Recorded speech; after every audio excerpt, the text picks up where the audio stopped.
You are on your knees, not in prayer, but in defeat.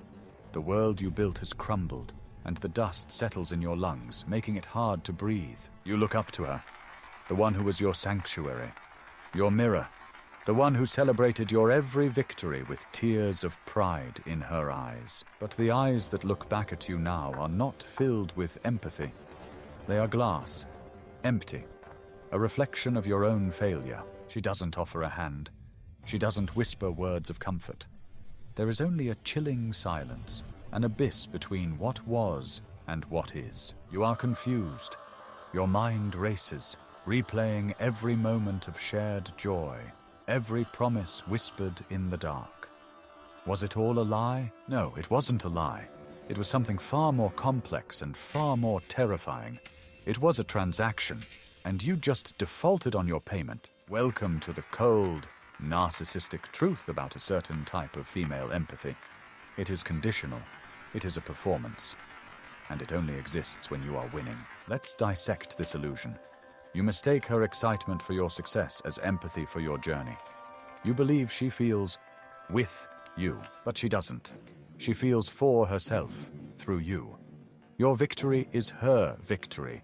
Your status is her status. You are not a partner. You are an accessory. This is a core tenet of narcissistic mirroring. She reflects the grandiosity you project when you are at your peak. It's a beautiful, intoxicating reflection. She is the doting girlfriend at the award ceremony, the proud wife at the company dinner, the #1 fan who shares all your achievements. Her support feels absolute. But what is she supporting? Is it you, the man with your fears, your doubts, your struggles? Or is it the idea? Here is the truth. For the narcissistically inclined, empathy is a tool, not a feeling. It's a currency used to purchase proximity to power and status. When you are winning, you are a fountain of narcissistic supply. Your success validates her. It makes her feel important, special, chosen. Her empathy is just her basking in your reflected glory. But what happens when the fountain runs dry? What happens when the hero stumbles? The mirroring stops. The reflection in her eyes is no longer of a god, but of a broken man. And she has no use for a broken mirror. This is not a conscious cruelty. This is psychology. It is her programming. A flawed object must be discarded. A drained battery must be replaced. Her emotional withdrawal is swift and brutal. The warmth is replaced by ice.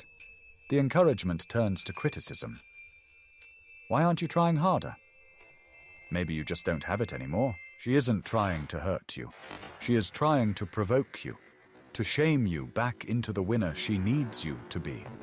You are no longer a person to her. You are a malfunctioning investment. Let's consider a story, a parable. Let's call them Elias and Seraphina. Elias was a painter. His work was his soul, dark, beautiful, and celebrated. Critics adored him. Buyers lined up. He was a star, burning brightly in the art world's dark sky, and Seraphina was his muse. She was at every gallery opening, her hand on his arm, her eyes shining with a love that looked like worship. She would say, "His pain creates this beauty. I feel it all with him." She curated his image. She managed his life. She was the perfect partner, the empathetic soul who understood the burden of his genius. He felt seen. He felt safe. Then the well ran dry. A creative block, black and absolute, descended upon Elias. His canvases remained empty. His fire turned to ash. He turned to Seraphina, his soul raw and exposed. He needed her empathy, the empathy she had always professed to have. But her well of empathy was suddenly, inexplicably, empty too. "Everyone has bad days, Elias," she said, her voice flat. "You just need to get over it." Her support became impatience. Her admiration became disappointment. The gallery called again. She'd sigh. What am I supposed to tell them? It was never about his pain. It was about the beautiful product that came from his pain. Without the product, the pain was just an ugly, inconvenient mess. Elias realized the truth.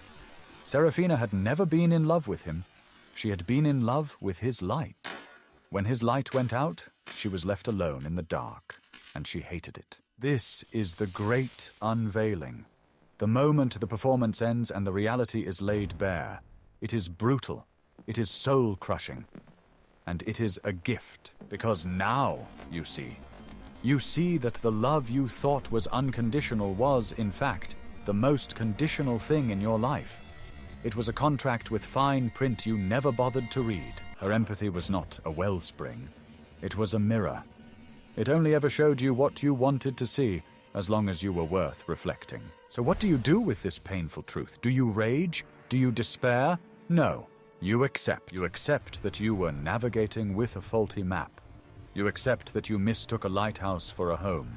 You accept that some people can only love the idea of you. This is not your failure. It is a lesson in human nature, in its most raw and self-serving form. It is a lesson in discernment. Now you learn to tell the difference. True empathy doesn't vanish in the storm. That's when it holds the umbrella highest. It is present in the silence of failure, not just the roar of success. It doesn't say, "Get up." It sits with you on the ground, in the dirt and the dust, for as long as it takes. The narcissistic truth of conditional empathy is a bitter pill, but swallowing it is the first step toward genuine connection. First, with yourself. Your worth is not defined by your victories. It is not something that can be granted or withdrawn by an audience of one. It is inherent, so let her go. Let the ghost of her conditional approval fade. The silence she leaves behind is not an absence. It is a space for you to fill with your own voice, your own validation, and eventually, with an empathy that is real, resilient, and true.